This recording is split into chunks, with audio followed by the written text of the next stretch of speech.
Scott Caan. Scott Caan is an American actor probably best known for his current starring role as Danny in Hawaii Five-O.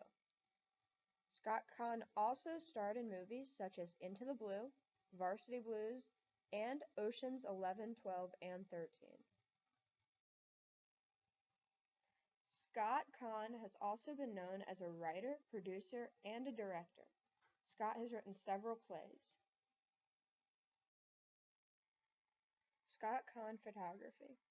Scott Caan discovered a passion for photography after he became a famous actor.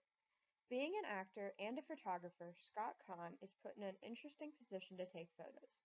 Scott says his favorite thing to do is to capture pictures wherever he is around the world, both on and off the set.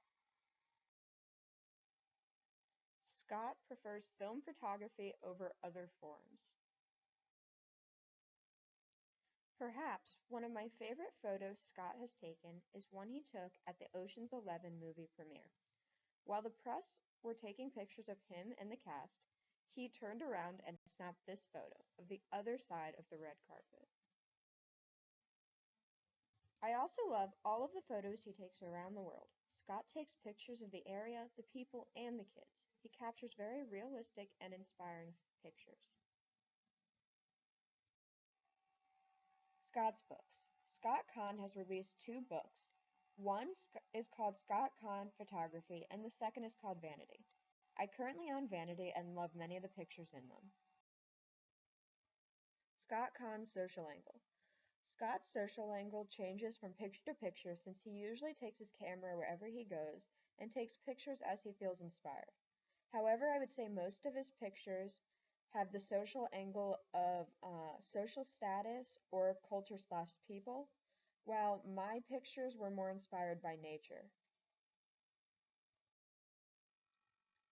My project. Like Scott Caan, for my project, I would be experimenting with only film photography.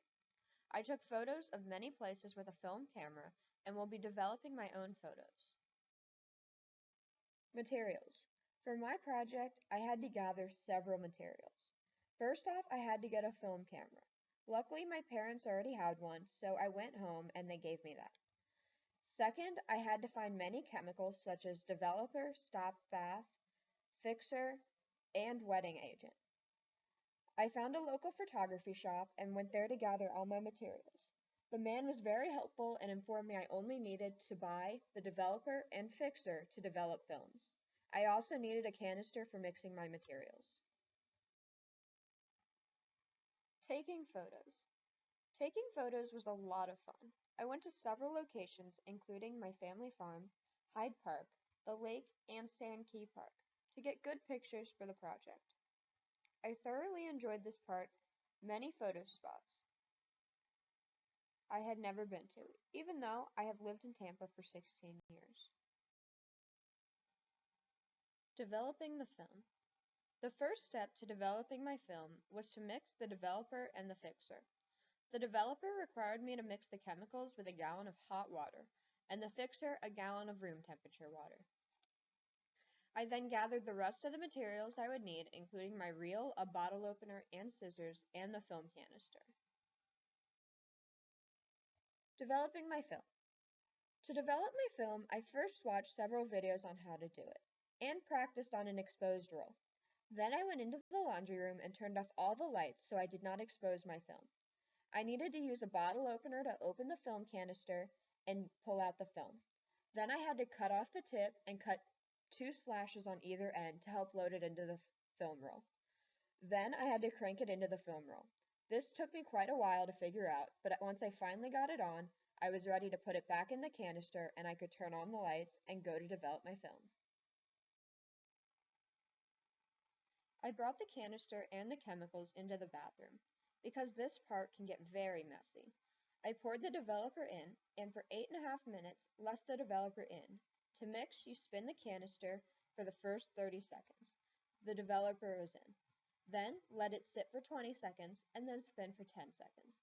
After that, for every 50 seconds, you turn for 10 seconds. After I completed this step, I poured out the developer and poured in the fixer. Then I left it in for 4 minutes, doing the same spinning cycle as before. After these steps were completed, it was time to open the canister. I pulled out the 2 reels and rinsed them off. Unfortunately, nothing had developed except for one partial. Slightly disappointed, I regrouped and tried to figure out what went wrong. After doing some research, I realized that I should have left the developer in for 12.5 minutes rather than 8.5. So I took some more photos, completed the same steps, but left the developer in for 12 minutes and the fixer for 3. After mixing my developer for 12 minutes this time, and the fixer for 3, I once again removed the film from the canister and rinsed off the reel. To my surprise, every photo had developed. I was very excited to see all the pictures I had taken. What I learned. Once I saw which photos developed better than others, I instantly began to understand film photography better. Because I developed black and white film, my photos should be of pictures that would look good in black and white, rather than something that is only pretty colorful, like a sunset. What I would do differently. I will always make sure to research what type of film I am using so that I know how long to leave the developer in, because I'd hate to lose any more photos. I am definitely going to get more into this, so I will also go back to that shop and buy the wetting agent and the stop bath to do this right. Scott's work and my work. On the left is a picture I took out at my farm of a tractor. However, it is just a proof. On the right is one of Scott's famous photos that I am in love with. A proof is a photo that is not enlarged yet, so I would need an enlarger for it to look just like Scott's. Vocab. Throughout the project, I used many different camera angles, techniques, and experimented with lighting. Although I'm not a professional, I still enjoyed practicing.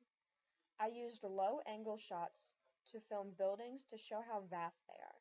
I also used both close-ups and extreme long shots to get pictures of my cows and nature. The extreme long shots are a great shot if you want to show the grass, pastures, and farms surrounding the cow. The close-ups is a way to only show the animals, when you just want to show their faces and how cute they are. Scott Kahn also uses all these angles. However, I think from looking through his photos, he uses the close-up and low angle the most. He never does a high angle, and I think that he doesn't want any photos looking down on people. I think he usually opts for the close-ups to show the people so that's what you're focused on rather than being focused on the location. I would love to get some high-angle shots off a rooftop though. I think that would be some great, really cool photos. Scott Kahn inspires me, and I really want to get more into photography like he does. He does such great work all over the world. I want to buy a better camera because I really enjoy this as a hobby and have found a new passion and could see myself doing this one day.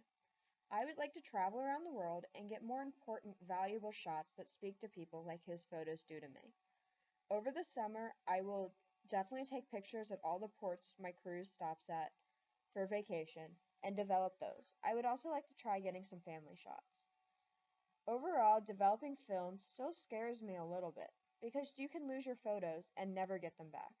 However, I think as I get better, that will scare me less. Overall, I want my photos to start to look more like Scott's and get better at photography.